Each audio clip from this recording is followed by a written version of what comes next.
Scorn drips from my words and I hear myself scoff, a hard, mocking callousness I never knew I possessed. I cannot shake the illogical idea that my hurt will lessen if I can hurt Gavin in return. Bitterness oozes from me, poison lingering in my mouth like the taste of tainted round berries.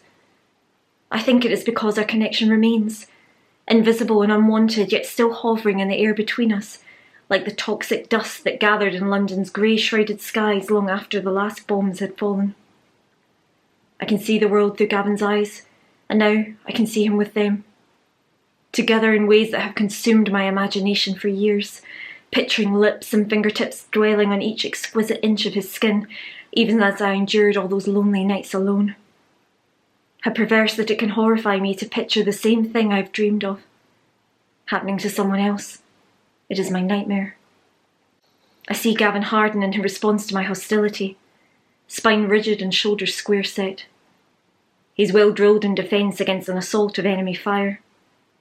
Yet even now, my heart shattering into fragments of sea glass right in front of him, his thoughts stay split between me and that boy.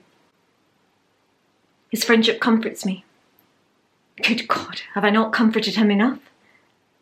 Gavin is staring at me now, and I catch a strange hint in his face of what looks like genuine confusion. Eyes wide and questioning, despite the defiantly raised chin and neck tendons tense enough to snap like twigs. Skilled, stylish wordsmith that he is, and only today do I fully appreciate just how seductive his words have been. There's something that Gavin, too, cannot articulate. Something he feels I ought to understand, and he seems puzzled, almost saddened as to why I am unable to.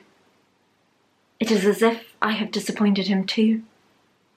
But what on earth did he expect? That I would be happy to be his ally? Complicit in his crimes? Technically, that is the correct term for what he has done with these men. Although the only victim I can see anywhere in this tragic, sorry tale is myself. I doubt the law lords who condemned that which dare not speak its name were concerned by the thought of my broken heart. Have there been others?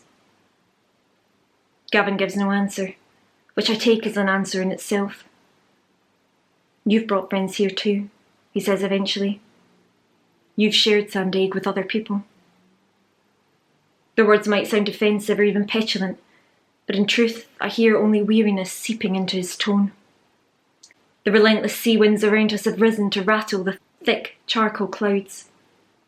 An ugly bulbous one erupts over the horizon, sending a smattering of droplets to strike the ocean surface even while the land where we stand stays dry. Not for long, I think blackly. We can't hold off the storm for much longer. I brought Winifred. I throw my retort back at Gavin, angered anew at the sacrilege of hearing the name of our paradise dragged down into this dirt. She came here to paint. I didn't bring her to... Words desert me once more. The poet and the woman cede to the animal raging inside me. But this is no natural creature.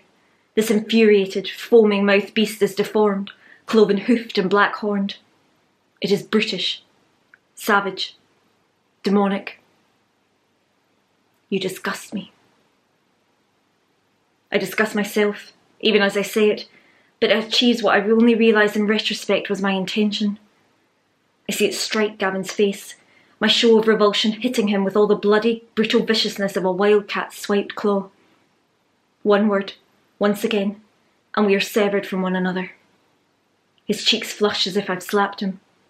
A violent low blow, hard and fast enough to leave us both reeling. In the silence that follows, I watch him summoning up his strength.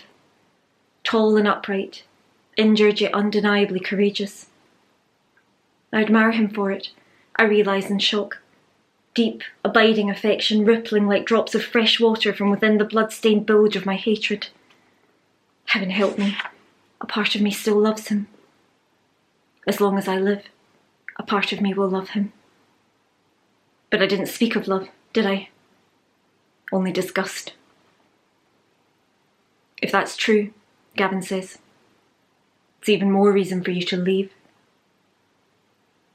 I lash out, a howl of anguish borne aloft in the air at the thought of being cast out of our Eden. My limbs slash towards him and I see shock flit across Gavin's face before, with military perfected precision, those famous reflexes kick in. He sees my wrists, a tight grip holding me away from his torso, so I flail like a rag doll tossed to the wind. With all the physical strength I possess, even with the waterfall's weight of fury coursing through my veins, I cannot overpower him. The throb of nascent bruising is pushing through my skin. My pulse beats with impotent fury against the pressure of his firm fingertips. His physical power startles me, even as I writhe and resist.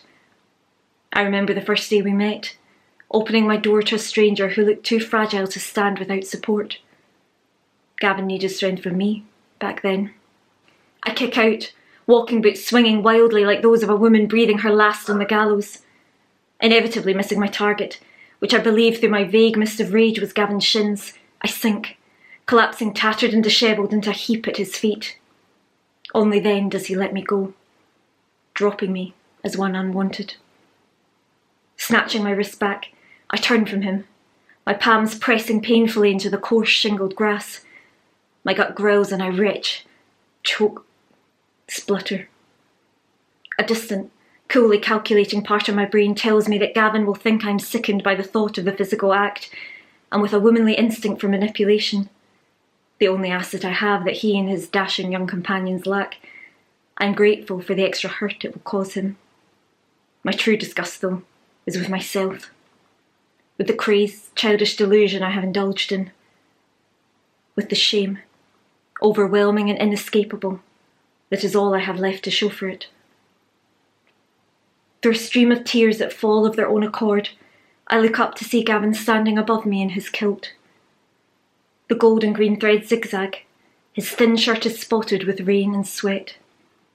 His sleeves are rolled up and I can see those beloved birthmarks clearly. I feel a wrench inside me as if my own skin were burning, smouldering into rotten flesh or sliced into ribbons. My stomach gives a second heave, and like a dog I'm forced to lower my head back to the grass. Bile dribbles from my lips, a glob of lurid yellow spit sinking into the shoreline. I cough, stomach spasming, but there's nothing left inside me. I've given all I ever had to Gavin. I love you. I fight through the acrid taste of vomit to cry out like these will be the last words I ever speak. I've loved you, in spite of everything you are. Gavin's lip curls. There's an animal too, inside the aristocrat. A noble sacrifice, I'm sure, he sneers. May God forgive you, I mutter, my head dropping back towards the earth.